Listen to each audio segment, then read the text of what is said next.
Vaya, listo.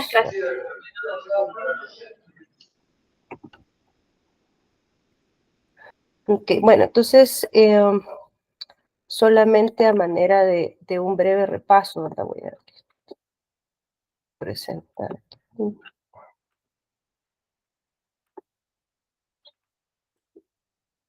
Los pronósticos al final son una estimación, digamos, de algo de lo cual nosotros no sabemos cómo se va a comportar en el futuro, pero todos estos primeros métodos de pronóstico, como los promedios móvil simple, ponderados, suavización simple, doble y triple, utilizan el concepto o utilizan datos históricos para poder tratar de encontrar una estimación de un valor futuro. Entonces, todos estos métodos trabajan con lo que se denomina series de tiempo, ¿verdad? Donde prácticamente aquí yo solo voy a estimar el futuro a partir de cómo se hayan comportado los datos de lo que yo quiero pronosticar en el pasado, y estos métodos no son capaces de capturar cualquier otra fuente de variación en los datos. Por eso es que, revisando un poco la presentación del profesor, ¿verdad? El profesor les advierte que eh, los pronósticos no tienen que suplantar, digamos, el conocimiento que pueda tener alguien que está en el negocio sobre cómo es el producto, porque el método no va a poder, por ejemplo, identificar si han habido promociones, eventos atípicos o cualquier otro suceso, digamos, que explique una baja o un alza en los datos históricos. Él no va a poder incluir todos esos componentes cualitativos. Estos métodos de pronóstico se pueden usar solamente si uno tiene datos históricos que están equitativamente espaciados en el tiempo, es decir, los datos tienen que estar en la misma unidad temporal, todos semanales, todos diarios, todos mensuales, etcétera. Entonces, una vez yo tengo los datos de esta manera, los datos pues ya me sirven a mí para poder hacer estimaciones. Ahora bien, voy a tratar de mover aquí.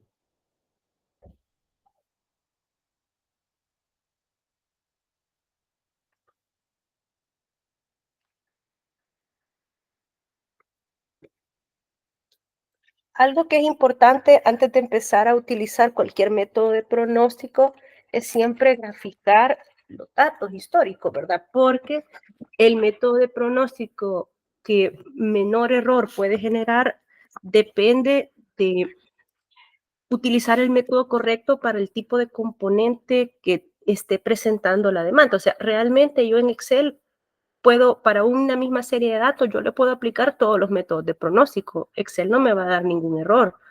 Pero el problema es que si yo aplico un método que no es capaz de capturar ciertos comportamientos de la demanda, ese método me va a generar pronósticos más alejados de la realidad. Entonces, una serie de tiempo puede tener diferentes comportamientos, ¿verdad? Y dependiendo del comportamiento, así es el método que es más conveniente usar. Por ejemplo, una serie de tiempo puede tener tendencia, que es cuando vemos un crecimiento o un decremento de los datos sostenidos durante varios periodos. Las tendencias se pueden observar a partir de varias semanas, ¿verdad? O varios meses de evolución o incluso un periodo de varios años, como el que estamos viendo aquí.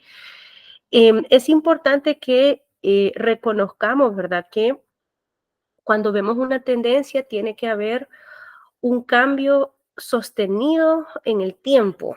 Es decir, normalmente ya con más de 5 o 6 periodos que vayan mostrando un mismo comportamiento ascendente o descendente, podemos sospechar de que existe una tendencia.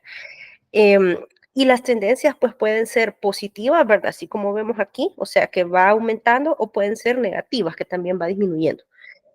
Otro componente es el componente estacional. La estacionalidad pues se refiere a que existen ciertos patrones, digamos, en la serie de tiempo que se repiten cada ciertos periodos. Por ejemplo, digamos que dentro de un año puede ser de que hay un producto que tenga algunos meses donde siempre vemos picos en la demanda.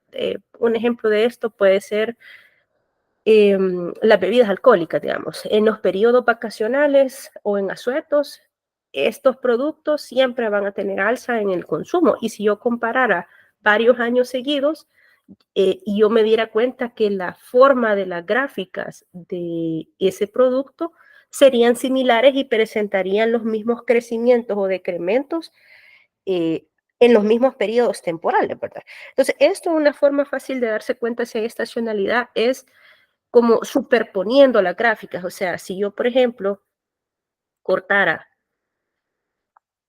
esta parte de aquí y la pegara sobre esta otra de aquí, me daría cuenta que son bastante similares. Hay como una figura que se repite, digamos, año a año.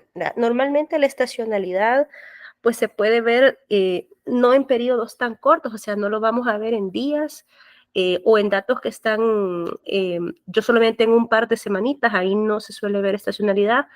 La estacionalidad se suele ver cuando yo ya tengo bastantes datos, por ejemplo, 1 año, 2 años, 3 años de información, y yo puedo ir comparando cómo van esas fluctuaciones que se repiten a lo largo del tiempo. Otro ejemplo de un producto estacional podría ser los productos navideños, ¿verdad? Los pavos, que ya sabemos que en diciembre de todos los años, pues va a haber un incremento. Entonces, eso es una estacionalidad. Otro que se parece es la ciclicidad. La ciclicidad es igual, un patrón que se repite a lo largo del tiempo, solo que ahora el periodo para que se vuelva a repetir el patrón es mucho más largo. La ciclicidad ya no se ve dentro de un periodo de 12 meses, digamos, sino que se ve en periodos de varios años. Normalmente, cuando estamos hablando de demandas o aspectos con componentes de ciclicidad, estos ciclos suelen seguir a los ciclos de la economía, digamos, ciclos de depresión económica, ciclos de crecimiento económico, y esos fenómenos económicos no son en cuestión de un mismo año, ¿verdad? Entonces, vemos esos patrones, digamos, pero en periodos muchísimo más largos. Y por último, pues tenemos un componente que se conoce como variación aleatoria, que es simplemente todo lo que no tiene una explicación. Es, digamos, son fluctuaciones que son propias de la naturaleza errática de los clientes, ¿verdad? Que no son robots y que las demandas pues dependen de sus deseos de consumo. Eso en una gráfica simplemente se ve como una oscilación alrededor de una línea horizontal imaginaria. Eh, los métodos iniciales, ¿verdad?, que abordan viendo en la materia, que son promedio móvil simple, promedio móvil ponderado y suavización exponencial, se utilizan cuando la demanda únicamente tiene este comportamiento. ¿Por qué? Porque esos tres métodos lo que hacen es que hacen una estimación de un valor promedio imaginario, digamos. Y en ese sentido, ¿verdad? Independientemente de cuál sea la forma de calcular ese promedio, ya sea promediando una cantidad específica de datos, utilizando ponderaciones o estimando el pronóstico como el pronóstico más una parte de error, son métodos, ¿verdad?, que son métodos de corto plazo, o sea, no van a ser capaces de capturar un comportamiento como este, o un comportamiento de tendencia, o un comportamiento de estacionalidad. Lo que sucede cuando nosotros utilizamos esos tres primeros métodos en estas otras formas de demanda, es que el pronóstico se va quedando demasiado retrasado, o sea, va respondiendo muy lento. Entonces, por eso es que es importante graficar siempre, ¿verdad? Porque yo puedo ir eligiendo los métodos más apropiados, digamos, dependiendo de los componentes de demanda que yo vea en la gráfica de los datos. ¿Alguna pregunta hasta aquí? Hasta ahorita creo que todo claro, solo no me queda, siempre he tenido esta duda, tal vez no logro diferenciar completamente bien la ciclicidad de la estacionalidad. No, no, eso tal vez. La, estacion la, estac la estacionalidad. En la estacionalidad lo que se va a ver es una figura. Es una Ok, figura o una figura, digamos, en una serie de datos, y la figura se va a repetir cada n periodos. En este caso, por ejemplo, tenemos una figura que se repite cada 12 meses, ¿verdad? Vemos de que vuelve a haber como una montañita y cuando terminan los 12 meses, otra vez empieza la montañita. Entonces, ese digamos que es la característica de la estacionalidad, que se ve de que los datos siguen una secuencia, digamos, siguen como un comportamiento durante un periodo de tiempo y luego como que se reinicia el patrón de comportamiento otra vez. Normalmente cuando se sospecha estacionalidad, lo que hay que identificar primero es cada cuánto es que se repite la figura, que puede ser periodos de 3 meses, de 6 meses, de 12 meses. Y a una vez uno identifica eso, para estar seguro, lo que uno hace es que superpone los datos. Entonces, uno hace una gráfica donde agarra los datos del mes 12 al mes 24 y encima le pone los datos del 24 al 36. Entonces, cabal se ve cómo la figura es la misma, ¿verdad? Cada cierta cantidad de periodos. Entonces, esa es la digamos, así es como se identifica la estacionalidad, por la repetición de una figura en la gráfica de serie de tiempo. La ciclicidad es bastante parecido, solo que la ciclicidad yo ya no la voy a ver aquí en semanas, digamos. La ciclicidad yo la voy a ver cuando ya tenga graficados un montón de años. Por ejemplo, aquí, que tenemos graficados desde el 60 hasta el 2015. Ya eso ya no se denomina estacionalidad, sino que se denomina ciclicidad. Pero es la misma lógica, que hay figuras que se repiten cada cierto tiempo, solo que ahora el periodo de repetición es muchísimo más largo. Ya no es cada 3 meses o cada 6, sino que es cada 5 años, cada 10 años, cada 15 años. Esa es la diferencia. Ya, a ver si eso me queda más claro. Muchas gracias. Ok. Igual, cuando lleguemos a ese momento, pues vamos a ir practicando, ¿verdad? Cuando ya lleguemos a ese tipo de pronósticos. Entonces, Okay. los pronósticos, ¿verdad? Cuando uno ve la gráfica, pues uno tiene que identificar qué tienen. Por ejemplo, en esta gráfica vemos que existe tendencia, porque vemos de que los datos tienen un crecimiento sostenido en el tiempo, cada vez va más para arriba, ¿verdad?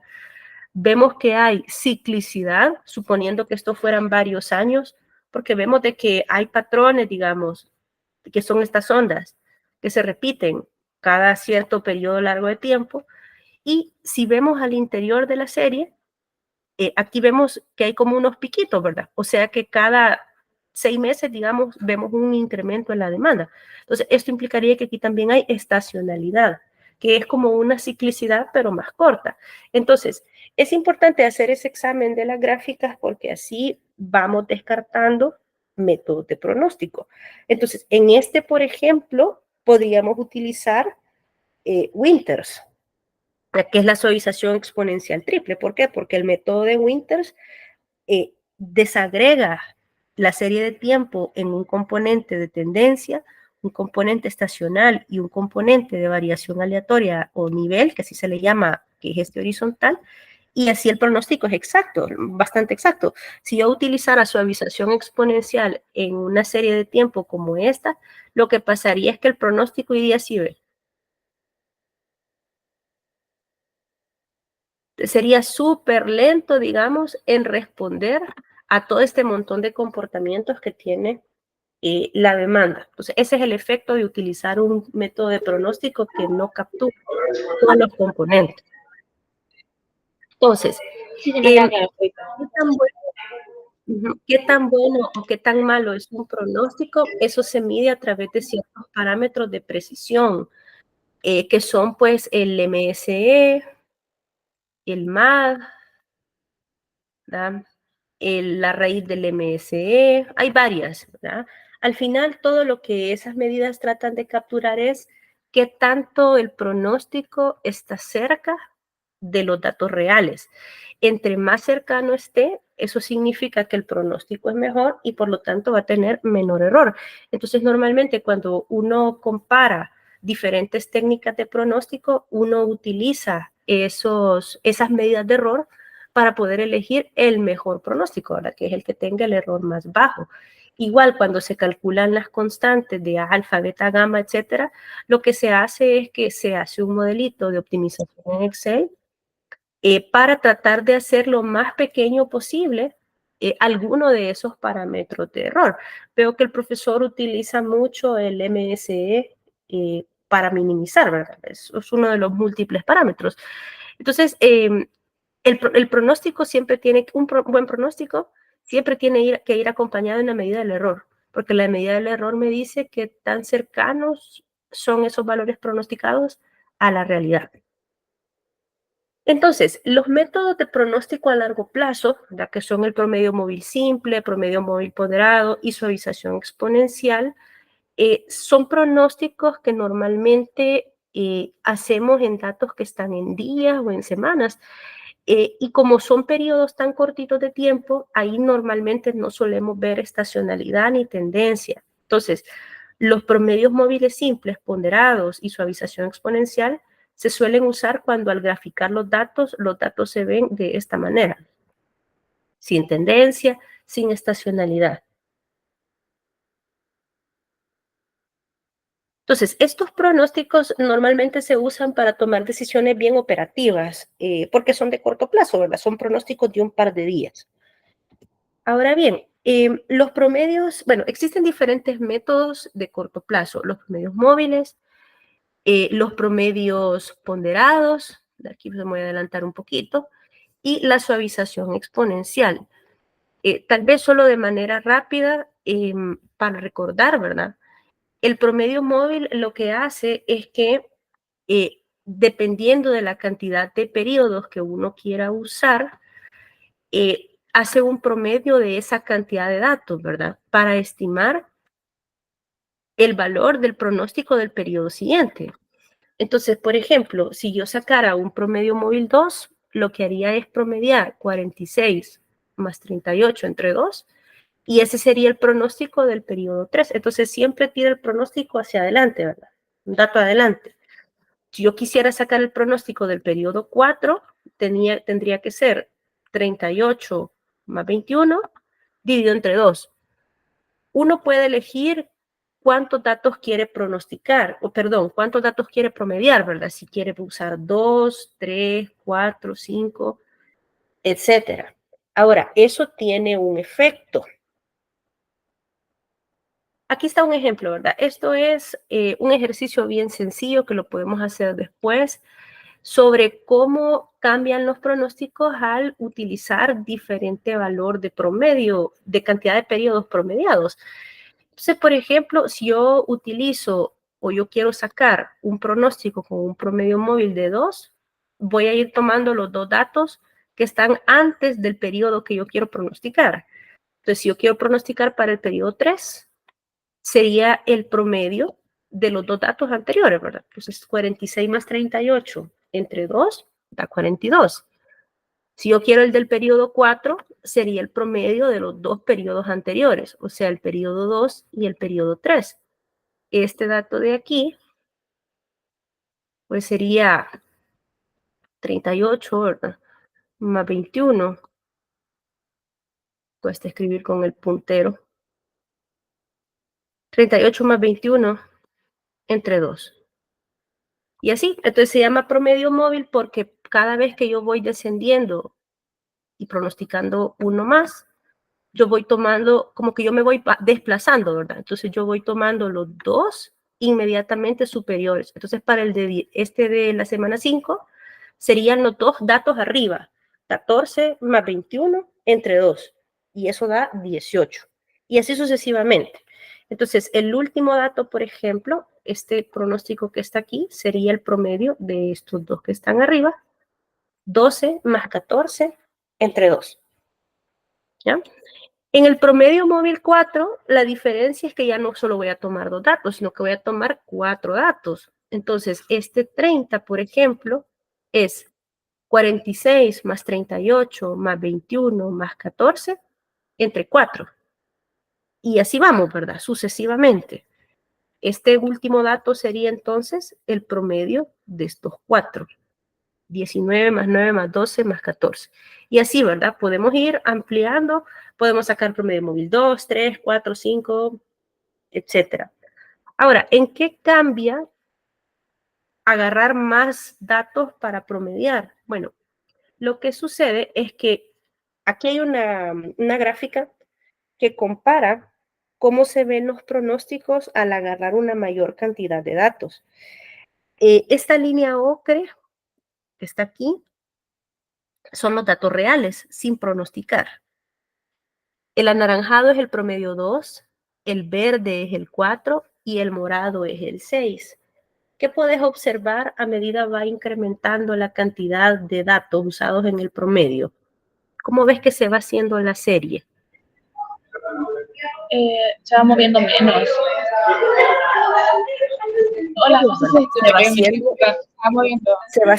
se va haciendo más plana, exactamente. Es decir, se va suavizando más. Suavizar significa de que no reacciona tan rápido a los cambios. Entonces, por ejemplo, veamos aquí. La que es anaranjada, que es promedio móvil 2, cambia la gráfica ocre y rapidito responde, digamos, a esos cambios. La verde se tarda un poquitito más en reaccionar. La morada es todavía mucho más lenta, ¿verdad? Incluso vemos que hay algunas fluctuaciones un poco grandes que tiene la línea ocre, que la línea morada ya no es capaz de seguir. Entonces, en los promedios móviles, ese es el efecto. Si yo quiero que el pronóstico cambie menos ante fluctuaciones de la demanda, tengo que utilizar una cantidad de datos un poquito más grande en el promedio, ¿verdad? Si yo quiero que sea más reactivo, digamos, es decir, que responda rápido a cambios en la demanda, yo tengo que utilizar una cantidad de datos menor. En este caso, la menor que se puede usar es 2, ¿verdad? Un promedio móvil 2. No sé si hasta aquí hay alguna pregunta. No, hasta ahora todo claro.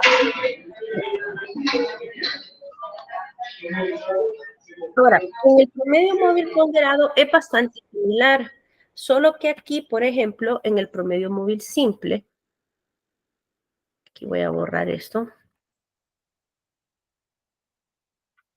El promedio móvil simple es un promedio móvil ponderado, solo que todas las ponderaciones son iguales y no se ve el efecto de esas ponderaciones. Entonces, porque aquí, ¿qué es lo que yo hago para sacar el promedio móvil 2? 46 más 38 entre 2. Es como que al 46 le dé 50% y al 38 le dé 50% de peso. ¿Ya? Entonces no se ve el efecto. Pero en el caso del promedio móvil ponderado, ya no es así. El promedio móvil ponderado se utiliza cuando igual la demanda no tiene tendencia, no tiene estacionalidad y mucho menos ciclicidad, pero la persona que está haciendo el pronóstico quiere darle diferente nivel de importancia a los datos. Por ejemplo, puede ser que el que esté diga, bueno, para mí puede ser un promedio móvil 3, pero yo quiero que los datos más recientes tengan una mayor contribución al pronóstico. Entonces viene la persona que está haciendo el pronóstico y dice, bueno, entonces a los datos más recientes, que en este caso serían los de la semana 3, les voy a asignar un peso del 60%, a los de la semana 2 un peso del 30% y a los de la semana 1 un peso del 10%. Pues esto ya es distinto al promedio móvil simple, porque en el promedio móvil simple los tres datos tienen la misma importancia, porque solo los sumo y los divido entre 3. Es como que cada dato tenga la importancia un tercio, un tercio, un tercio, pero aquí no.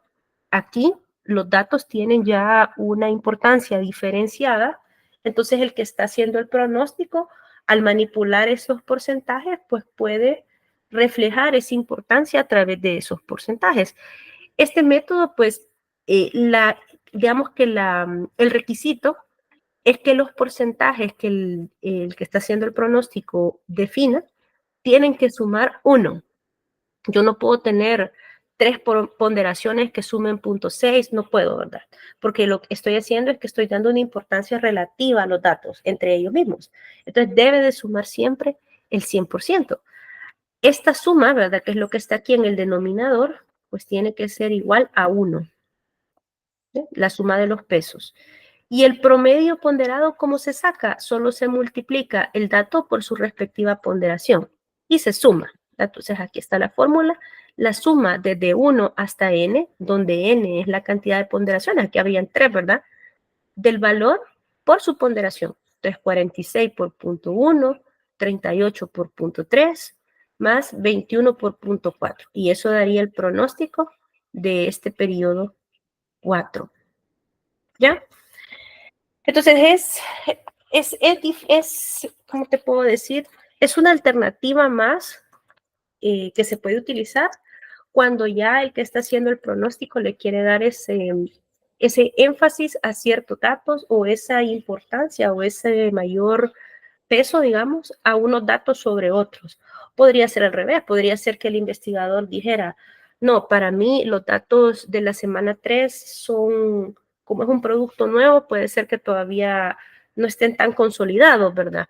Entonces mejor le vamos a dar más peso a los valores más antiguos. Realmente depende pues, del criterio de decisión que se quiera tomar.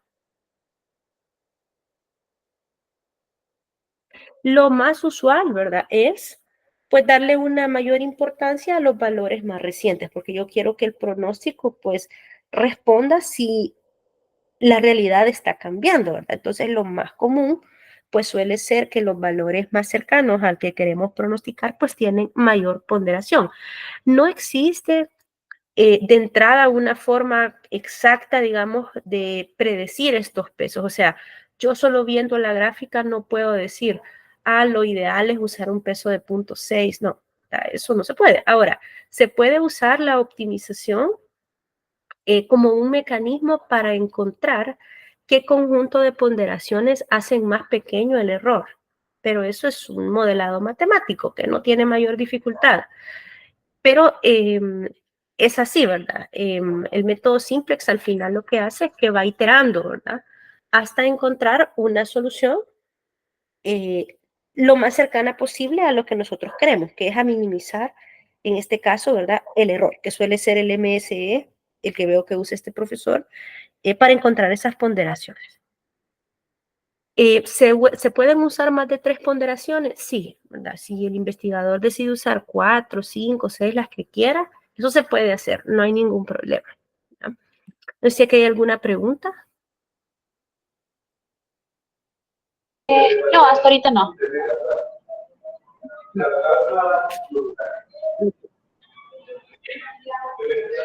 Aquí vemos, cómo se ve una gráfica. Realmente responde bastante bien también este método. Si nosotros le damos más peso a los valores más recientes, lo que va a hacer es que va a ser más reactivo, ¿verdad? Equivalente a tener un promedio móvil con menos datos. Si las ponderaciones están en los datos más recientes, las más grandes, va a responder más rápido. Caso contrario, se va a tardar y va a ser más suavizado.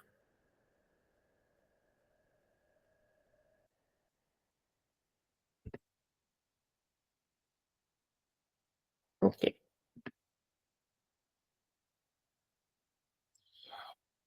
Este es un ejemplo de por qué un promedio móvil pues no suele ser muy bueno cuando existe tendencia.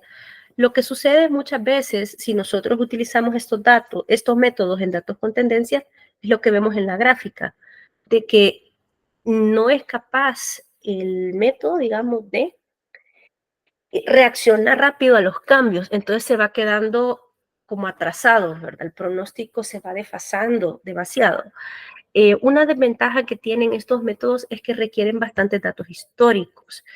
Normalmente para usar estos métodos pues se usan a partir de 25 o 50 datos para poder empezar a hacer buenas estimaciones. Eso digamos que es con respecto a los métodos más básicos. Antes tal vez de continuar con suavización, pues tal vez hagamos un ejercicio, digamos, pequeño sobre esto, solo para poder ir repasando un poquito.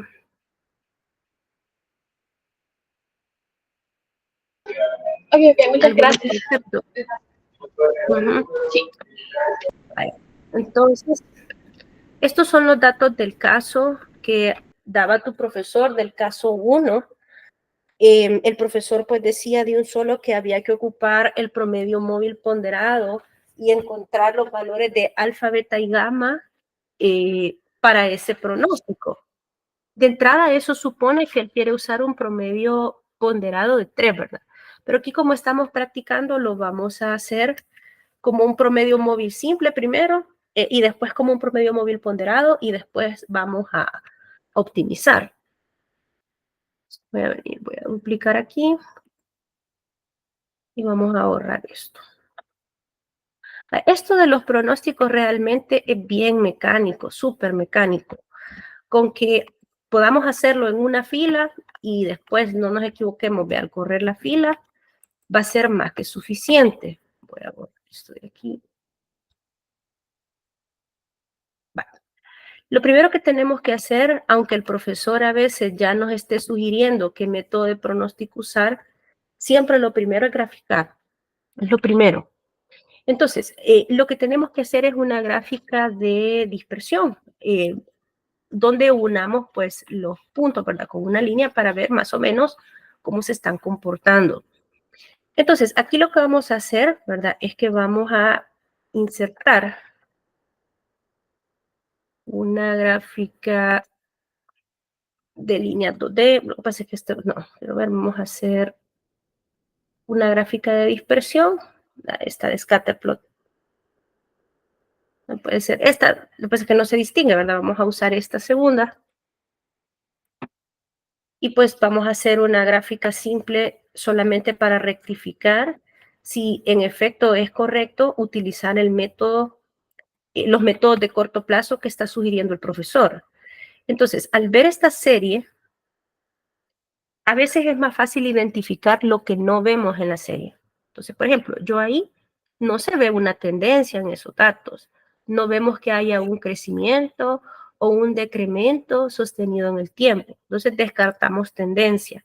Ahora, algo que a veces confunde a los alumnos es la presencia de estacionalidad o ciclicidad. La clave es si identifico un patrón que se repita cada cierto número de datos. Entonces, por ejemplo, cada 4 datos yo veo la misma figura, cada 5 datos yo veo la misma figura, cada 6, cada 7, cada 12. Aquí el profesor nos ha dado 30 datos. De entrada, yo al menos no logro apreciar que haya una figura, digamos, que se repita constantemente cada cierto número de periodos. Por ejemplo, aquí empezamos como con una M, pero luego yo veo que ya la figura se pierde, ¿verdad? Aquí alguien podría decir, pero es que yo veo que aquí hay como 3 montañitas. Sí, pero, ok, 1, 2, 3. Después aquí 1, 2, 3. 1, 2, 3. Y aquí ya se perdió, ¿ve? O sea, si hay una estacionalidad, la estacionalidad se va a ver en toda la serie, no solamente en un pedacito y después ya no. Entonces vemos de que ese patrón de las montañitas ya aquí se pierde, ¿verdad? Y no digamos aquí al final. Entonces definitivamente estacionalidad no hay. Ciclicidad, pues menos, ¿verdad? Porque la ciclicidad es la estacionalidad, pero en periodos largos de tiempo, o sea, varios años. Entonces, dado que no hay ni tendencia, ni estacionalidad, ni mucho menos ciclicidad, es conveniente entonces empezar a pronosticar con métodos de promedio móvil simple, promedio móvil ponderado o suavización exponencial. No sé si hasta aquí hay alguna pregunta. Hasta ahorita todo claro. Todo bien. Ok, entonces, después de hacer la gráfica, porque esto es debe ser siempre el primer paso antes de hacer cualquier pronóstico cuantitativo. Entonces, porque a veces, y a mí ya me ha ocurrido, hacemos pronósticos sin hacer la gráfica y los pronósticos nos dan unos errores bien grandes y dudamos de que hayamos usado bien las fórmulas, pero realmente no es un problema de las fórmulas, es que el método que estamos usando no logra capturar los componentes de tendencia, estacionalidad o ciclicidad que tiene la demanda. Entonces, por eso es que el pronóstico nos da un MS todo horrible, no es porque hayamos usado mal las fórmulas. Entonces, por eso es que es bien importante siempre rectificar eso antes de empezar. Ok, entonces aquí el profesor nos pide directamente, ¿verdad?, que utilicemos el promedio móvil ponderado. Nosotros vamos a hacer el pronóstico de dos maneras. Vamos a hacer un promedio móvil, digamos, y vamos a hacer luego el promedio móvil ponderado que está pidiendo el profesor. Para hacer el promedio móvil 3 realmente no necesitamos ningún tipo de constante, ¿verdad? Ahí ya sabemos que son 3 periodos, entonces el primer pronóstico va a estar en el dato número 4 del pronóstico, ¿verdad? Sería simplemente el promedio, aquí yo lo estoy usando en inglés, ¿verdad?, de los 3 datos superiores. Y eso es todo, ¿verdad? Así de fácil. El promedio de los 3 datos superiores. Y ahí tengo el primer pronóstico. Aquí depende de la aproximación. Hay personas que les gusta aproximar, hay personas que no les gusta aproximar. Yo, en lo personal, pues hago todos los pronósticos con los datos, con todos los decimales y hasta el final, ya cuando tengo que dar la respuesta, pues aproximo si así lo solicita o depende del uso del pronóstico. Porque si esto fueran productos, por ejemplo, no sería práctico dar una respuesta de 24.6 productos, ¿verdad? Aquí pues habría que hacer una aproximación, pero eso se suele hacer hasta el final, o sea, no redondeamos en lo que estamos haciendo pronósticos porque eso puede contribuir a un mayor error en el pronóstico. Entonces acá es una mala práctica, por ejemplo, utilizar la fórmula de Roundup en este nivel, ¿verdad? Porque eso va a tener un efecto en los pronósticos, a menos que así lo solicite el profesor, pero por los ejercicios que he visto, pues creo que no redondea a intermedio tampoco, ¿verdad? Okay. Sí, sí me queda claro que es average, no la otra. Entonces aquí simplemente la vamos a arrastrar y yo, aunque esto se hace automáticamente en el Excel, siempre recomiendo que se revise el último pronóstico para solo asegurarnos que está bien. Entonces el último sabemos que tiene que ser el promedio de los 3 datos inmediatamente superiores. Este otro de aquí ya no lo podemos calcular en tanto no tengamos mayor información actualizada, porque este requeriría el pronóstico de los 3 datos previos. Entonces, aquí podría surgir la pregunta, bueno, ¿y qué hago si yo estoy en la semana 30 y necesito tener una estimación de la semana 32? ¿Qué hago si ya no puedo sacar más pronósticos? Estos métodos se conocen también con el nombre de método de nivel. ¿Por qué? Porque mientras yo no tenga mayor información o más información actualizada, el pronóstico para los siguientes periodos se va a mantener igual al último pronóstico que se puede calcular con fórmula. Es decir, si yo quisiera el pronóstico para el periodo 32, sería siempre el mismo 34.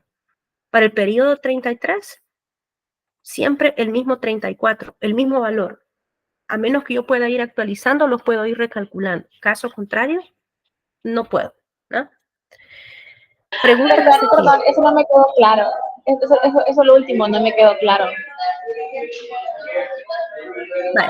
Lo que pasa es que este método lo que está haciendo es que está calculando un promedio, ¿verdad? Si regresamos a la lámina,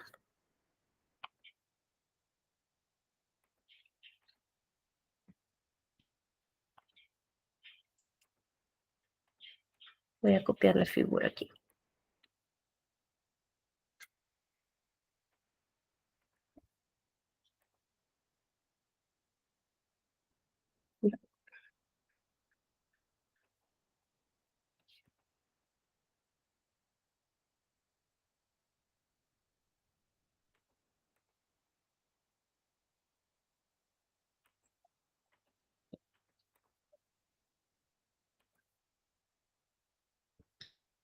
Estos métodos dijimos que se utilizaban cuando la demanda no tiene estacionalidad, ni tendencia, ni ciclicidad. ¿Por qué?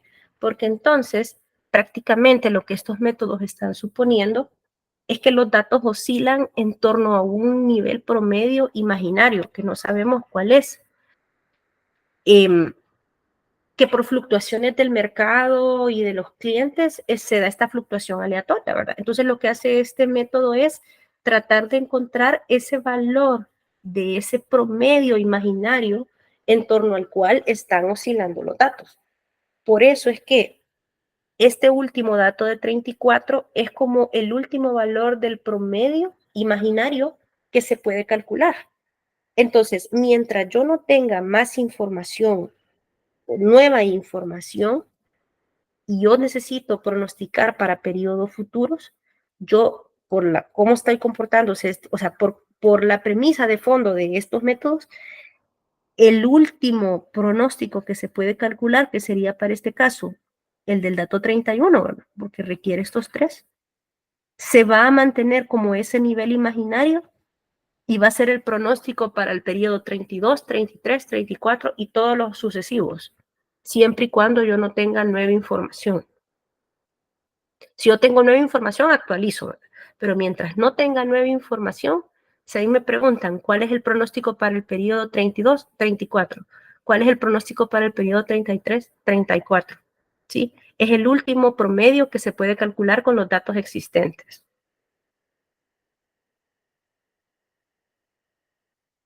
Hoy sí ya me queda claro porque hasta ahí tenemos los datos enteros de los tres que estamos calculando. Sí, sí, sí.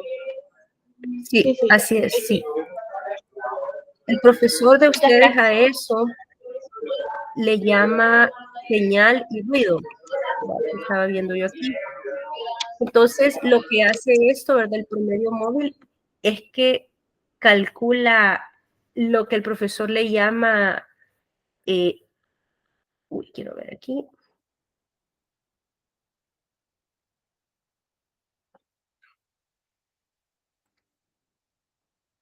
El profesor de ustedes a eso le llama señal, a este valor anaranjado.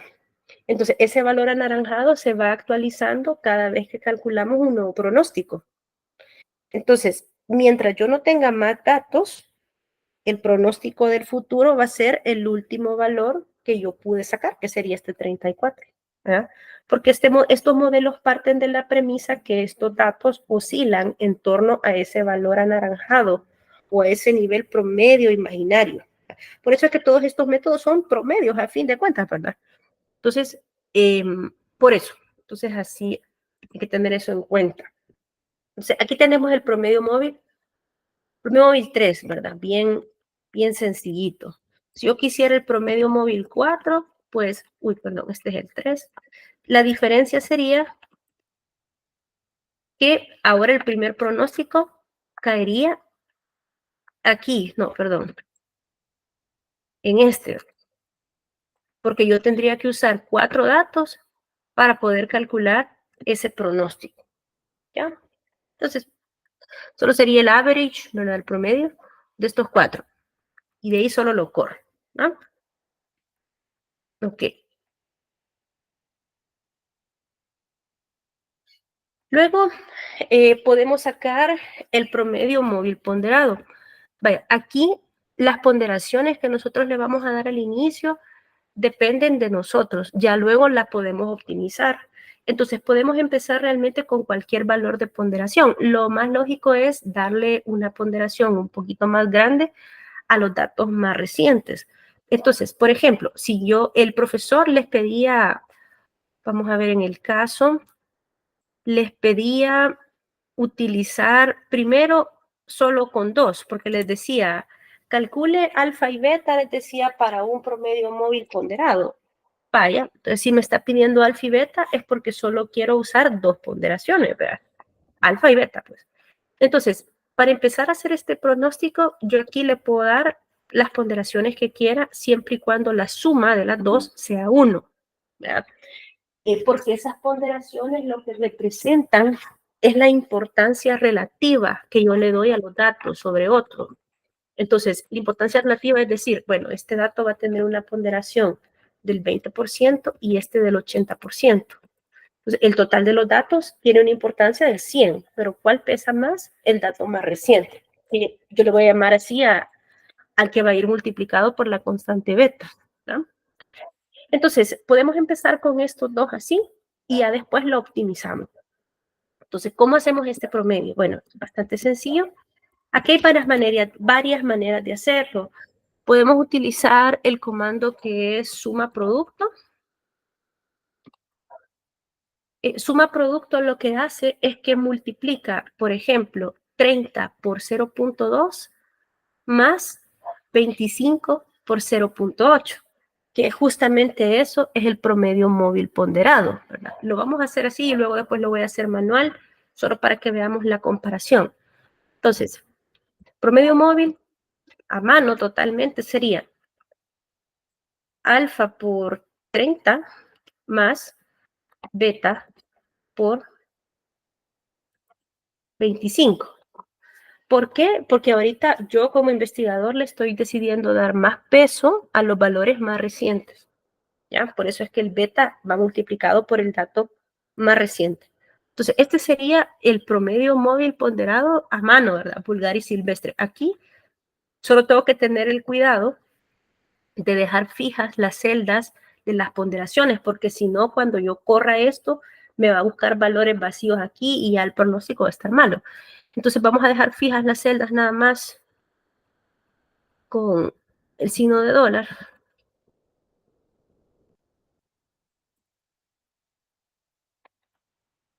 Y aquí tenemos nuestro primer pronóstico. No sé si hay alguna pregunta sobre esto, que está bien sencillo. No, esto sí me ha quedado claro. Vale. La otra manera de hacer esto, un poquitito, y aquí pues simplemente tendríamos que solo rectificamos el último dato. Entonces aquí vamos a ver, y a este ya no sé, este sería el último, la que sería este por alfa, ¿verdad? Más 34 por beta. Entonces ahí están bien. Entonces, esa es una forma de hacerlo. La otra, ¿verdad? Es usando el comando suma producto. Ese puede ser más útil cuando yo ya tengo 3 o 4 o 5 y no quiero estar haciendo a mano los pares, ¿verdad? Entonces es suma producto de la primera matriz, ¿verdad? Que serían esta matriz de coeficientes. Como yo no quiero que me los mueva, les voy a poner los signos de dólar. Punto y coma. El otro conjunto de datos por el que quiero que me multiplique, que serían estos dos. Y estos sí van a ser móviles, ¿verdad? Porque los voy a ir arrastrando. Entonces, ¿qué es lo que hace suma producto? Suma producto lo que hace es que primero multiplica los valores de los dos conjuntos de los dos vectores, por decirlo así. Entonces multiplica 30 por 0.2 más 25 por 0.8 y después suma ese valor. Por eso el nombre de la fórmula, ¿verdad? Entonces, que es exactamente lo mismo. ¿Sí? Entonces, esta es otra, es solo una manera un poquito más simplificada de hacerlo y más útil, pues, cuando son, ya tengo alfa, beta, gamma, teta, tengo varios, ¿verdad? Para no estarlo haciendo a mano y no confundirlos. Y aquí, pues, solo lo arrastramos y va a dar exactamente lo mismo. Sé que hay alguna pregunta. Sí me queda claro con 2, pero con 4, ¿cómo sería? Perdón. ¿Qué sería por alfa y qué sería por beta si fuera Digamos, de 4? por ejemplo, vaya, digamos que aquí yo tuviera un promedio móvil con 2, ¿verdad? Digamos que el investigador fuera especial y que tuviera alfa, teta, gamma, qué sé yo, epsilon. Es una persona que no es normal, ¿verdad? De su cabeza y quiere usar 4 ponderaciones porque a él así le gusta. Va. Entonces dice, bueno, a alfa le voy a dar 0.1, a beta le voy a dar 0.3, a gamma le voy a dar, ahorita estos pronósticos van a estar malos porque ya no suma 1, ¿verdad? A gamma le voy a dar 0.4, ¿cuánto llevo ahí? Y a epsilon, quiero ver, aquí le vamos a dar 0.3, 0.4, aquí creo que ya me pasé, ¿verdad? Vamos a ver si esto suma 1, creo que sí. Bueno, digamos que fueran 4. Entonces, para sacar el promedio móvil ponderado, la forma impráctica sería multiplicar 30 por 0.1 más 25. Voy a esto de aquí. Lo impráctico sería 30 por 0.1 más 25 por 0.2 más 19 por 0.3 más 33 por 0.4. Y el primer pronóstico caería aquí, ¿verdad? Eso sería hacerlo a mano, ¿verdad? Que sería bastante impráctico y hasta nos podríamos equivocar. Entonces, ahí es donde sirve suma producto. Vengo yo y uso suma producto, y lo que hace suma producto es que yo le digo, vaya, mire, estos 4 elementos, manténganmelos fijos. Aquí le pongo esto, ¿sí, verdad? Y multiplíqueme cada uno de estos por estos 4. Entonces, lo que va a hacer el programa es multiplicar 30 por 0.1 más 25 por 0.2 más 19 por 0.3 más 33 por 0.4. Y esa suma es la que va a generar en esa celda 26.9. Ahí es donde sirve esta función. Sí, sí, sí. Hay un límite de cuántas pueden poner. No es alfa, ¿No? beta, gamma. No hay límite. Lo único es que los tamaños tienen que corresponder. O sea, si yo tengo 4 ponderaciones, tienen que ser 4 datos, ¿verdad? Si tengo 5, tienen que ser 5. Okay. Porque si yo pero no hay límite. La cantidad de ponderaciones que se le ocurre al investigador. Vale.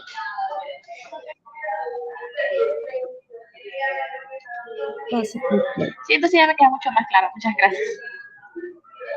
Vale. Vamos a regresar a las que teníamos aquí, punto 3 y punto 8. Estas ahorita no. Vaya. Entonces, así funcionan los promedios móviles y los promedios ponderados. Ahora bien, estos pronósticos todavía están incompletos, porque esto es lo mismo, lo voy a ocultar. Porque no tienen todavía sus medidas de error. Entonces, veo que realmente medidas de error existen todas estas, ¿verdad? Existe la desviación absoluta promedio, la desviación absoluta porcentual, el error cuadrado medio, ¿verdad? O la raíz cuadrada del error cuadrado medio. Todas son medidas de error. ¿Cuándo usar una o cuándo usar otra? El MAD está en unidades. Me dice cuántas unidades en promedio se desvía el pronóstico. Por ejemplo, vamos a sacar aquí el MAD.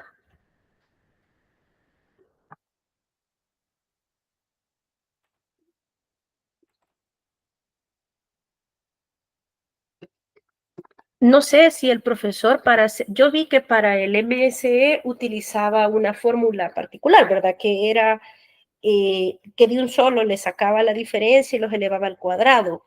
Pero no sé si, por ejemplo, en las clases para las otras medidas de error, el profesor utilizaba otras fórmulas abreviadas. Sí, por ejemplo, usaba count y cosas así, si a eso se refiere. Sí, o sea, vaya.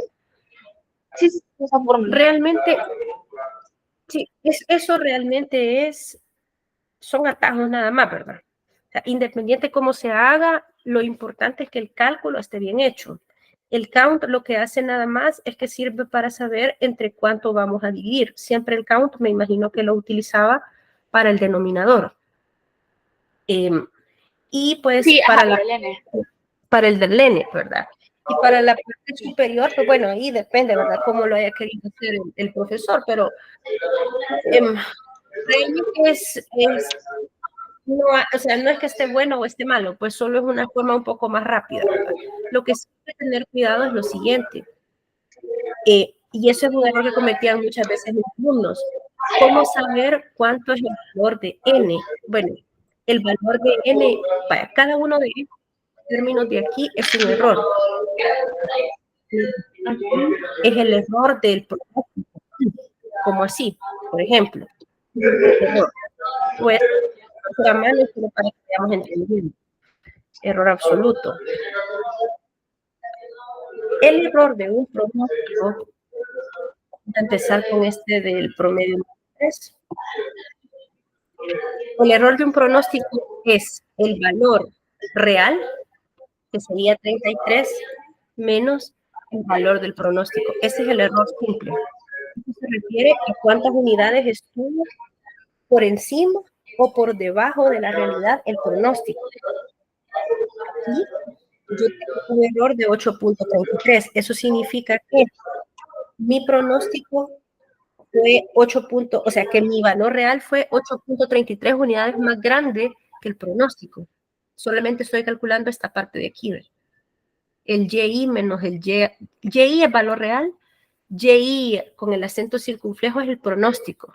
Entonces el error es que lo vamos a poner real menos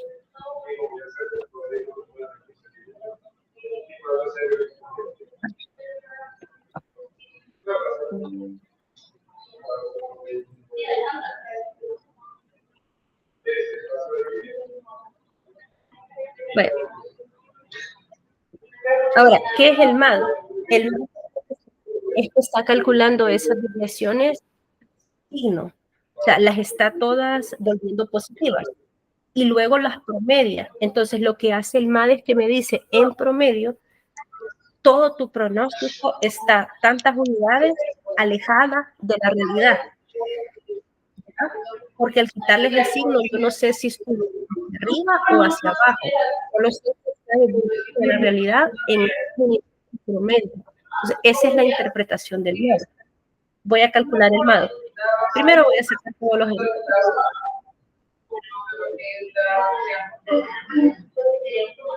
Ahora, este último valor de aquí ya no debería de considerarlo en el error. ¿Por qué? La real tenemos el valor del pronóstico, pero aquí ya no tengo valor real, porque ya no hay dato actualizado. Entonces este no lo tengo que sacar. Eso a veces confunde muchas veces a los estudiantes y se equivocan con el valor de N. Entonces, N es la cantidad de errores calculados, no la cantidad de datos ni la cantidad de pronósticos. N es la cantidad de errores que... Entonces aquí... Antes era el 24, ajá, ya, entendí. Sí, jamás había entendido eso, siempre me he equivocado. Sí, porque a veces me Todos los pasa... errores calculados. Sí, a veces cuando uno hace las cosas en Excel, sucede, ¿verdad? Que el N uno dice, N es el total de datos que yo tuve. No, N es el total de errores que fuimos capaces de calcular. Y el error solo se puede sacar si hay un dato y un pronóstico. Si ya no tengo dato, ya no puedo sacar error, entonces ese N ya no lo tengo que ocupar. Entonces, en este caso, ¿cuántos errores fuimos capaces de calcular? Para eso aquí podemos usar la función count, solo para poder, vamos a poner número de errores. Entonces, ¿cuánto fue el número de errores? Bueno, vamos a contar cuántos tengo hasta aquí, ¿verdad? Este último ya no, ¿por qué? Porque aquí, aunque la fórmula me podría permitir sacar error si yo solo la corro, pero sería incorrecto porque ya no tengo dato real, entonces aquí error ya no va a haber, ¿verdad? Entonces yo saqué un total de 27 errores y eso n sería entonces igual a 27. Ve que es diferente al total de datos porque el total de datos es 30, ¿ya? Y el total de pronósticos es 31. Entonces hay que tener cuidado. N es el total de errores que yo pude calcular. Y ese N es el mismo para todas las fórmulas. Siempre es el total de valores de error. Ok, pero todas estas siempre va a ser el error, o sea, el total de errores. Ok, sí, N siempre tiene minúscula.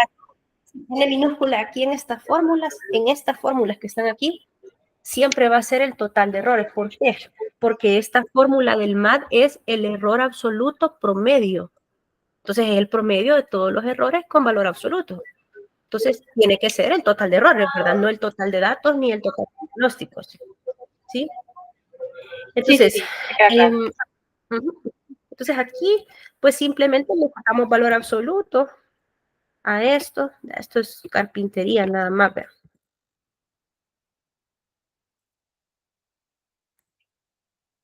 Son positivos. Y luego, ¿verdad? Si yo quiero calcular ya aquí el MAD en inglés es medium, no es desviación absoluta media es. Ajá. Entonces, aquí lo que hacemos es que, si te fijas, lo que está haciendo esto es un promedio nada más. Es un promedio porque la suma de todos los errores entre la cantidad de errores. Entonces, yo aquí esto lo puedo hacer, por ejemplo, la suma de todos los errores absolutos, hasta aquí, ¿verdad? Entre, uy,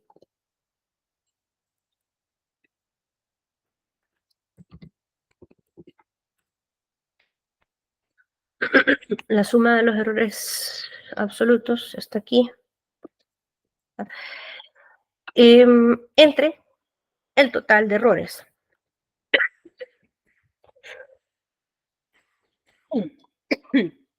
Y listo. Perdón, espera un momentito. No se preocupe.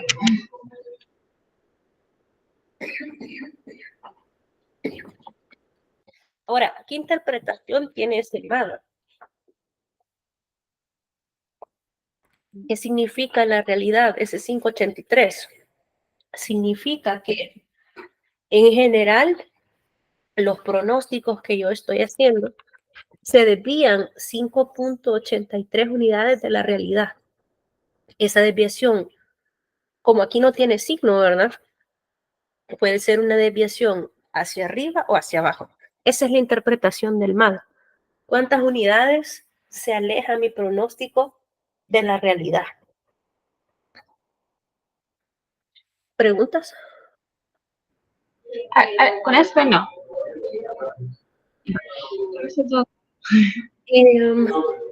El MAPE, en algunas ocasiones, cuando yo estoy comparando varios métodos de pronóstico, los MAD se parecen un montón.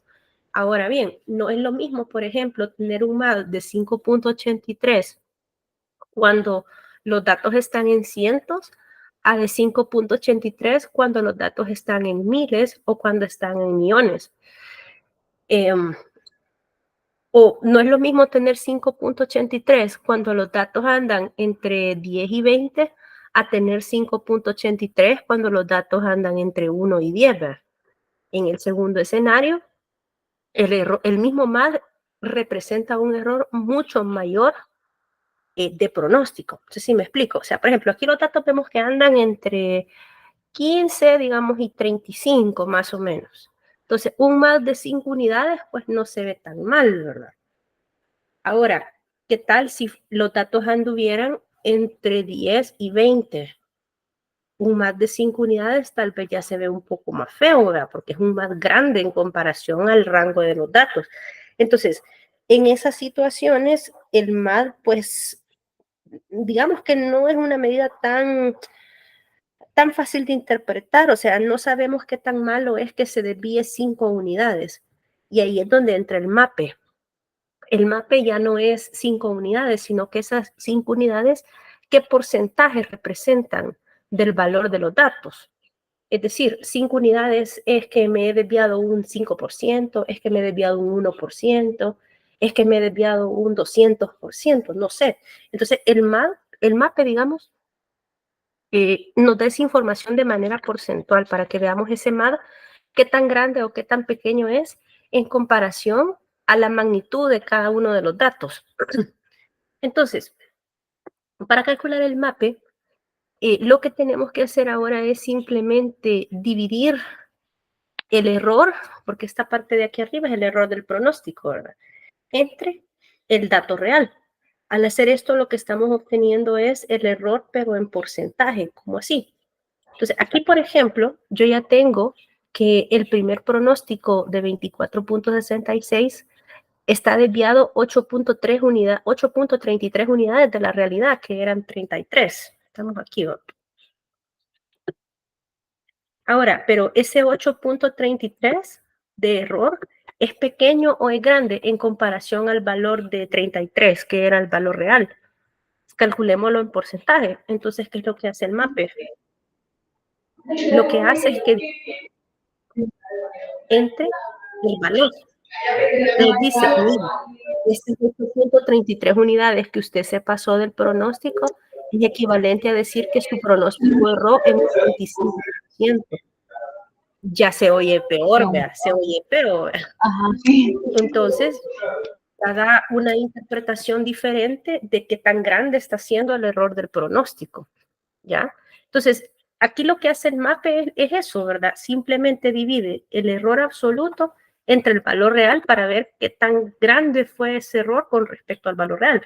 Por ejemplo, el siguiente dato tuvo un error absoluto de 433. Sí, pero 433 en un valor real del 30, o sea que nos equivocamos en un 14%. Y así sucesivamente, ¿verdad? Y así lo saca para todos. Aquí ya no debería de haber nada. Porque ya no hay datos reales, Sí, no va a sí. haber error y no va a haber. Entonces venimos nosotros y si queremos sacar el MAPE, lo que hacemos nada más es promediar esos valores. Por eso este N sigue siendo otra vez el número de errores, ya porque el número de errores me va a dar este término, así como me dio este término de aquí, ¿verdad? Entonces el N va a seguir siendo 27. Entonces aquí el MAPE sería la suma, está promediando todos estos errores porcentuales entre el total de errores, que para el caso serían 27. 23.7, ¿qué significa eso? Aquí, por ejemplo, estas 5 unidades de desviación no se miraban tan malas, ¿verdad? Porque uno dice, bueno, que nos equivoquemos en 5 unidades, pues no se ve gran cosa. Pero ya al comparar, estas dos medidas no son equivalentes. Pero ya al ver el error, ya no como unidades de desviación, sino que como porcentaje de desviación de la realidad, vemos que en promedio el pronóstico se desvía un 23.7% de la realidad, que es un valor grande. Normalmente un buen pronóstico pues suele tener un valor de MAPE inferior al 15% o al 10%, depende de qué tan crítico sea el uso que yo le voy a dar a ese pronóstico, ¿ya? Entonces las dos medidas son complementarias. Imagínense que yo quisiera diseñar una bodega y yo pues tengo que saber cuánta capacidad le tengo que dar de margen a la bodega, qué tantas unidades más podría llegar a necesitar, porque yo sé que mi pronóstico no va a ser perfecto. Entonces el MAD me va a decir a mí en cuántas unidades pude haber fallado ese pronóstico. En este caso en 5.83 unidades, 6 prácticamente, ¿verdad? Pero, y para eso sirve el MAD. Digamos que fuera para dimensionar una bodega, pues yo compraría hasta 6 espacios más, pues, porque yo sé que hasta eso me podría haber fallado el pronóstico.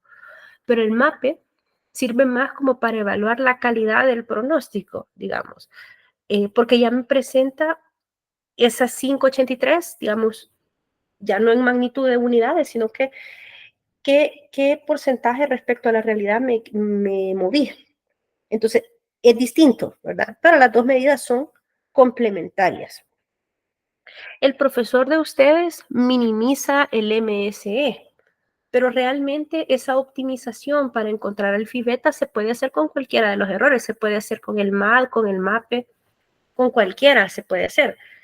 Me imagino que el profesor de ustedes lo hace con el MSE porque el MSE es una medida que magnifica el error, ¿ya? El MSE no es más que el error elevado al cuadrado y dividido entre el total de errores. O sea, está magnificando eso. ¿En qué casos se usa el MSE? Normalmente el MSE es una fórmula, digamos, que no tiene una interpretación como las dos que hemos visto, o sea, anteriormente. El MSE se utiliza cuando yo tengo MAD y MAPES similares en dos pronósticos, entonces el MSE lo va a hacer más grande, o sea, lo va a magnificar para que podamos nosotros ver con mayor facilidad cuál de los dos es mejor. Porque a veces ocurre que, digamos, el MAPE uno es 23, el otro es 21.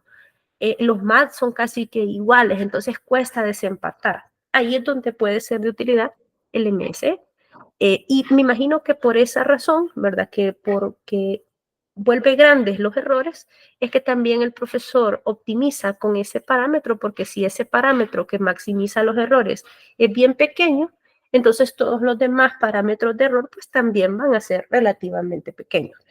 Por eso es que seguramente lo hace así.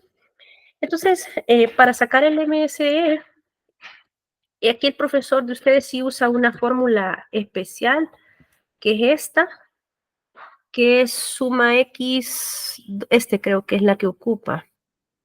Vamos a ver, suma las diferencias, los cuadrados de las diferencias, esta es. Suma los cuadrados de las diferencias, dice, en dos rangos o dos arreglos. Entonces aquí, ¿qué es lo que tengo que hacer yo? Suma los cuadrados de las diferencias, dice, vaya, entonces, primero tengo que decirle a la fórmula qué es lo que tiene que restar. Entonces, primero, ¿qué es lo que tiene que restar? Del valor real, El sería error. aquí. Ajá. Real, punto y coma. El error. Tengo que restar el valor pronosticado, porque lo que es que me va a hacer este cálculo automático. Me va a hacer la resta de dos cosas y me la va a elevar al cuadrado. Entonces, la primera cosa tiene que ser el valor real y la segunda cosa tiene que ser el pronóstico. Entonces, es.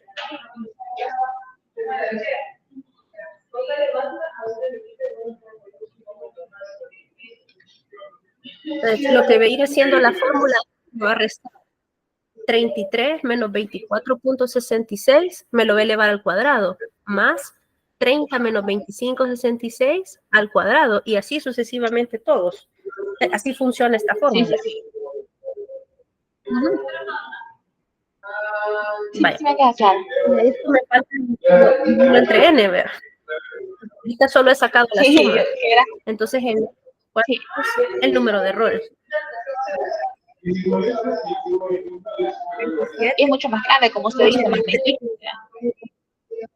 Sí, exactamente. Como los eleva al cuadrado, magnifica, ¿verdad? Entonces, normalmente el MSE pues siempre va a ser más grande que el MAD, porque está elevando, si te fijas, entre el MSE y el MAD, la única diferencia es que los está elevando al cuadrado. Entonces, el MSE siempre va a ser más grande que el MAD. ¿Ya?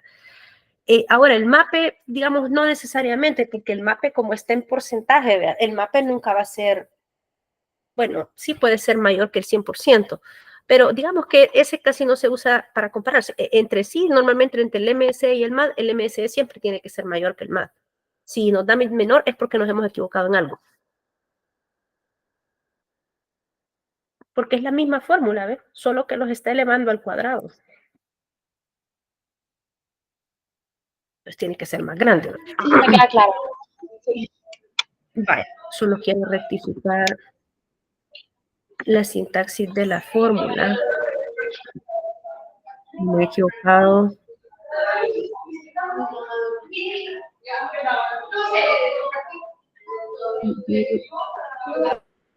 Bueno, ahí está el MS. Y estas son las 4 medidas de error. Hoy sí ya está completo el pronóstico. Ya sé cuántas unidades, la desviación porcentual, el MSE. Y el RMSE realmente yo no le encuentro ninguna utilidad práctica, solo sé que es una medida adicional del error, pero voy a investigar un poco más al respecto. Vaya, ahora, veamos lo que pedía el profesor. El profesor pedía que se optimizaran los valores de alfa y beta, que son los que se ocuparon para sacar, quiero ver, pero ahorita esto lo hemos hecho para el promedio móvil 3.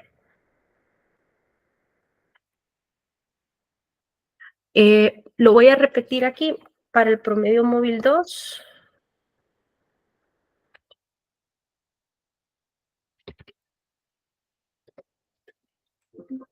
Solo para que se pueda hacer esa parte. Bien facilita.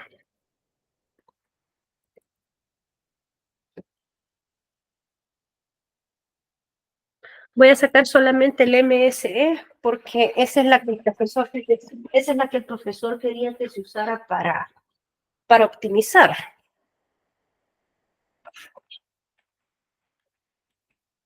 Pero los cálculos pues son iguales, son los mismos. Voy a usar solo el MSE aquí. Entonces,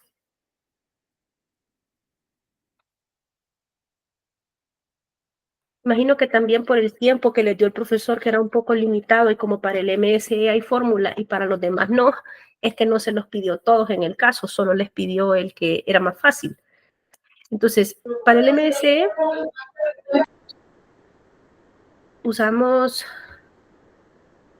esta. Entonces siempre hay que leer, porque hay tres que se parecen, ¿ve?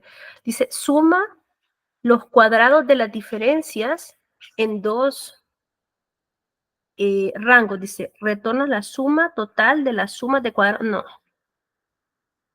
Y esta, las diferencias entre, no, sería este, ¿ve? Suma los cuadrados de las diferencias en dos sets. Esta es la que necesitamos. Y aquí, bueno, necesito los datos reales. Aquí pues serían esto, ¿ven?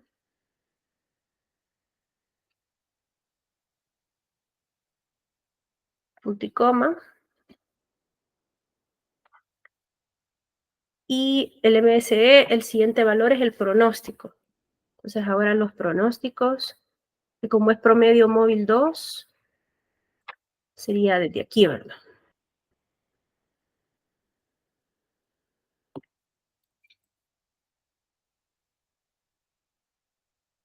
Y esto dividido entre, aquí vamos a usar la fórmula de count. ¿Ah? Count, ¿qué? Count de el total, en este caso. Bueno, podemos poner, lo que pasa es que sería el total de errores, ¿verdad? Entonces aquí,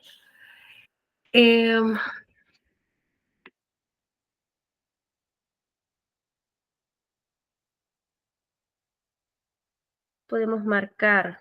Lo que pasa es que como yo hice un pronóstico más, vamos a ver, porque yo aquí pronostiqué hasta un dato más, ¿verdad? Es el dato 31. Lo voy a borrar nada más para que no me afecte el count, porque si yo le pongo count, me va a contar este valor y el n ya no va a ser el total de errores, sino que va a ser el total de errores más uno, que va a estar equivocado, ¿verdad? Porque errores solo van a haber mientras haya datos y pronóstico. Entonces hoy ya lo quité y hoy sí. Entonces aquí sería el zoom, esta, de los datos,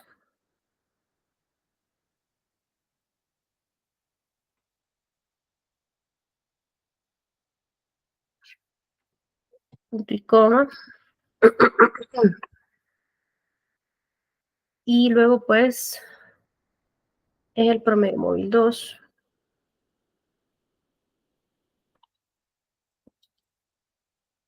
Qué barbaridad.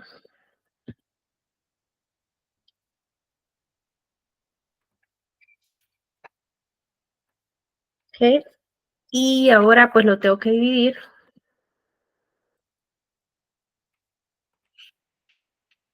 entre el count de esto. O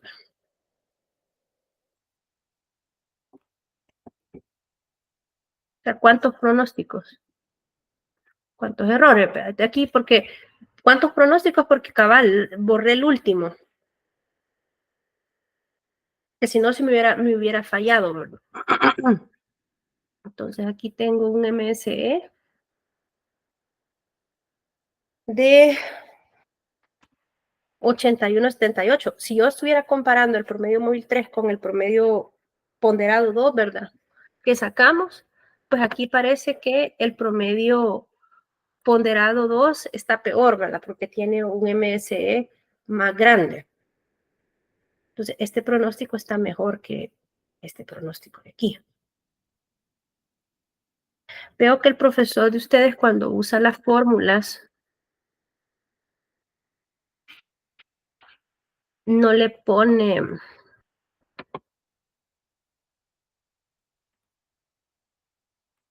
no acota, solo quiero ver un detalle.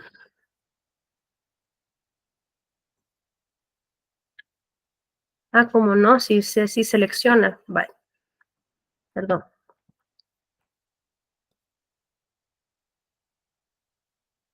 Estaba yo, aquí, vale. Aquí sobre, uy, no sé si hay alguna pregunta respecto al cálculo de este rojito. No, todo claro hasta ahorita. Vale. Ahora vamos a la optimización. Entonces, para optimizar los valores de alfa y de beta, hay que hacer un modelito, ¿verdad? Hay que activar el solver de Excel. No sé si ya sabes cómo activar el solver de Excel. Sí, ajá, en data y luego solver. Sí, no, no sé si lo Sí. tengo. Ah, Sí, sí, vale, sí. porque si el complemento no lo tienes, te tienes que ir a opciones de Excel y activar el complemento para, para habilitarlo. Pero si Ok. ya lo tienes, te vas a Sí, ya lo solver. tengo, lo acabo de revisar ahorita. Ah, vale. Entonces aquí en Solver, lo que va a preguntar el Solver es, voy a poner pantalla completa porque creo que esto ya no se ve. Sí, ya no se ve.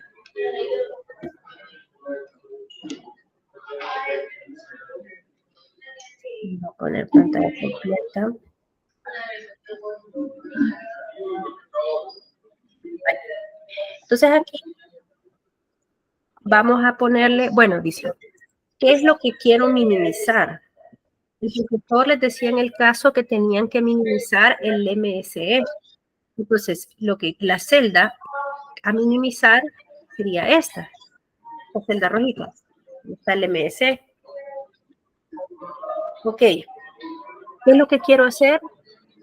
Minimizarlo. Vale. Ahora, ¿qué es lo que tengo que cambiar para poder minimizar? Bueno, lo que tengo que cambiar son estas dos celdas, alfa y beta.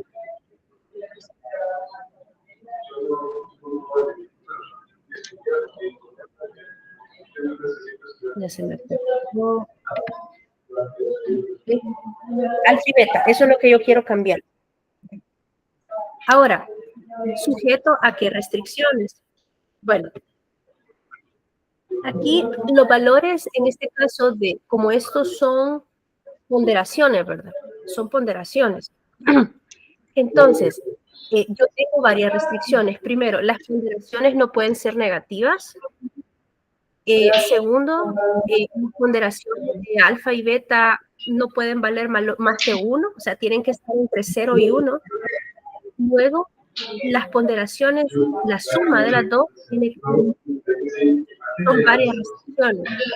Aquí, por ejemplo, la no negatividad está agregando el programa automáticamente.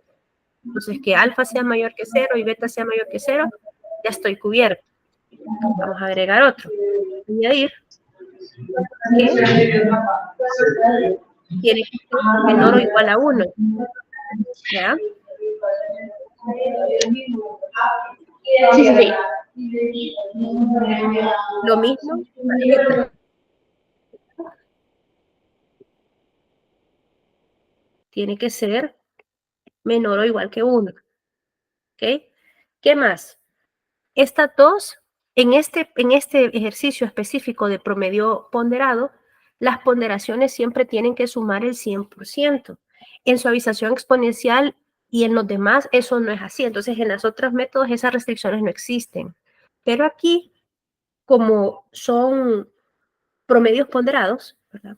Entonces, alfa más beta tiene que ser igual a 1. Entonces, le vamos a añadir la restricción.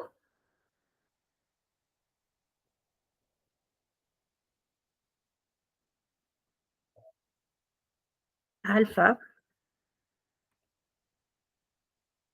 Esta la vamos a tener que hacer manual.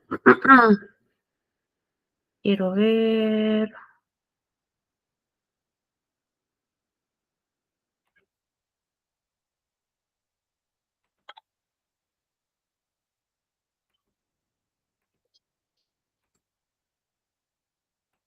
Alfa más beta tiene que ser igual a 1, ¿sí? Porque tienen que sumar el 100%.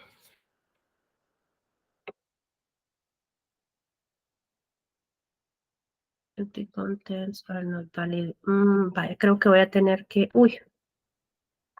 creo que voy a tener que agregar una nueva celda.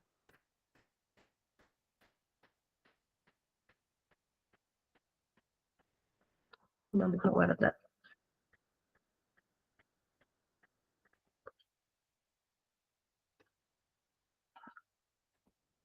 Vale, aquí le vamos a agregar...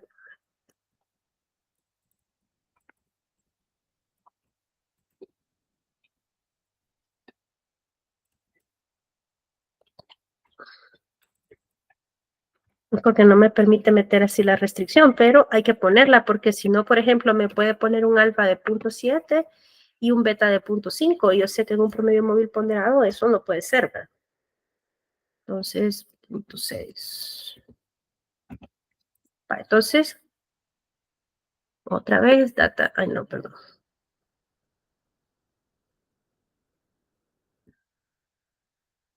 Solver.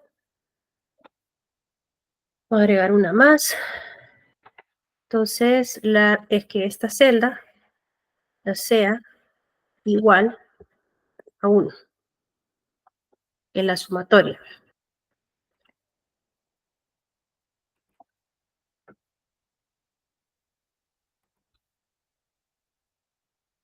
Ok, entonces revisemos qué es lo que estoy haciendo. Estoy minimizando el MSE, cambiando qué valores, alfa y beta, ¿verdad? Que están en el O3 y en el O4. ¿Qué restricciones? Ya tengo aquí las de no negatividad. Entonces, alfa tiene que ser menor o igual que 1, beta tiene que ser menor o igual que 1, y la celda O5, ¿verdad? Que es alfa más beta, pues tiene que ser igual a 1. ¿Qué otra restricción tenemos con esto? Nada más.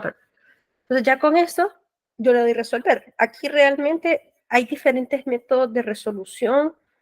Tenemos programación lineal, este método evolutionary, que es como un método iterativo, digamos, y el GRG no lineal, ¿verdad? Lineal o no lineal significa de que las variables están elevadas a un exponente de 1, como que es programación lineal, ¿verdad?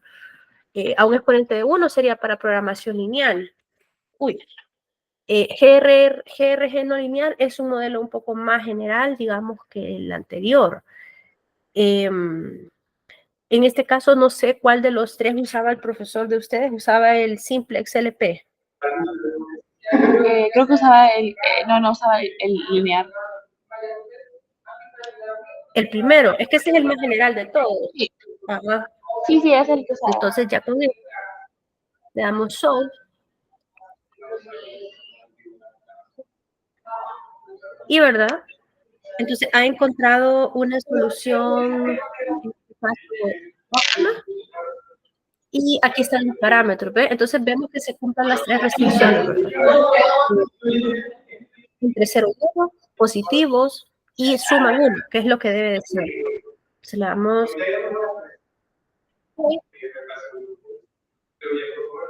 Y vemos que esto ha mejorado porque teníamos un MSE de 82, ¿verdad? Entonces vemos que el mejor MSE posible aquí es de 59-58 con 2 parámetros. Ahora, el profesor les pedía en el último ejercicio que hicieran uno de 3 parámetros, o sea, que fuera alfa, beta y gamma. ¿Crees que podrías hacerlo? ¿Podría ¿Cuál sería la diferencia? en la siguiente clase? Vaya, la diferencia solo es... sería lo que usted me decía de que en el PMP sería de 3. Sí, vea. O sea, con la fórmula que usted me enseñó de que eran los 3 alfa, beta y gamma, multiplicado con los datos. Sí, correcto. Entonces habría que cambiar el cálculo del PM, ¿verdad? Porque sería de 3. Y en las restricciones habría que agregar una restricción más para gamma. Entonces, Así como las de alfa y beta, que tienen que ser menor que 1, gamma tiene que ser menor que 1, y la suma de alfa, beta y gamma tiene que ser igual a 1. Entonces aquí tendrías que agregar alfa, beta 2 y gamma. Alfa más beta más gamma. Entonces así, cuando agregues la suma que ser igual a 1, refieres a esta columna, así como hicimos aquí, ¿eh? Sí. ¿No? Esta, ¿verdad? Esa es la clave. Si tú no colocas esta, te va a dar cosas que no son congruentes con la definición de la podría dar alfa de 5, los 3, y que te sumen 1,5, y eso ya no tiene sentido en un promedio móvil ponderado. Entonces, me imagino que esta restricción era la truculenta que tal vez estaba difícil de ver en el examen, pero ya con esa celda que suma, se resuelve. ¿Alguna duda? No, hasta ahí está quedado claro. Tal vez hay cosas de que las vi medio rápido que las podría ver en la grabación, entonces me iba pasándomela después. Vaya, sí está Porque bien. siempre me confundo Vaya, pues. en lo del solver. Pero muchas gracias Sí, eso es por el tiempo de hoy. Es cuestión, sí, no hay problema. Es cuestión de práctica. Te vas a dar cuenta tú que en la medida que vayas, eso del solver se usa igualito para todos, para Winter, para Holt, para todito. Uno le mete valores X a después el solver lo optimiza. A veces puede ser que tus compañeros te digan, es que a mí me dio otra cosa. Y puede pasar. Existen a veces problemas que tienen más de una solución óptima. Entonces ya lo he visto yo a veces en mis alumnos que todo está bien, pero hay 2 soluciones factibles, entonces que eso no te saque de onda, ¿verdad? O sea, puede pasar, entonces eso puede pasar, no es usual, pero puede ocurrir. Y aquí, ¿verdad? Tener cuidado cuando hacemos el MAD o cualquiera de los cálculos estos, la n siempre es la cantidad de errores que pudimos calcular, no es la cantidad de datos ni otra cosa, es la cantidad de errores. Mucho cuidado, ahí he visto tantos alumnos equivocarse en eso por todos los tiempos, ¿verdad? Pero esa es la clave. Vale. Entonces nos vamos a quedar hasta aquí. Hoy solamente te voy a cobrar 1 hora porque es primera vez. Yo siento que también he ido bien lento porque estoy un poco enferma. Entonces, si gustas ahí ya después, la otra semana, los arreglamos de todas maneras. Y tú me dices cuándo quisieras que tuviéramos la siguiente sesión. Si quieres, déjenme ver hoy en la noche. O sea, primero páseme también la cuenta. Cuenta y cuánto sería para ya mandársela a mi mamá de un solo. Y tal vez mañana por la mañana, viendo bien cómo tengo la semana, podemos ver y nos ponemos de acuerdo. Vaya. Hoy decirle que Sí, solamente va a ser 15, nada más decirle. Como que hubiera sido 1 hora. ok. Te la voy a Muchas cobrar así gracias. como cobro mis horas clase. Ajá, yo eso, yo doy clases en la Tecno también, de distribución en planta. Entonces, te voy a estar cobrando igual que cobro la hora ahí, que la cobro a 15. Entonces, así quedamos. Te voy a mandar el archivo de Excel. Procurar repetirlo, ¿verdad? Esto es prácticamente Sí. la solución del caso 1. El primer ejercicio, quiero ver si no quiero leerlo. Sí. Mire, fíjese que ya me tengo que ir, que tengo clase ahorita a las 6:20. Vaya, Entonces, dale, pues ahí te lo perdón, mando. muchas gracias. No hay Ok, problema. chao, adiós. Cuídate. Adiós. Igual, siéntase mejor. Adiós.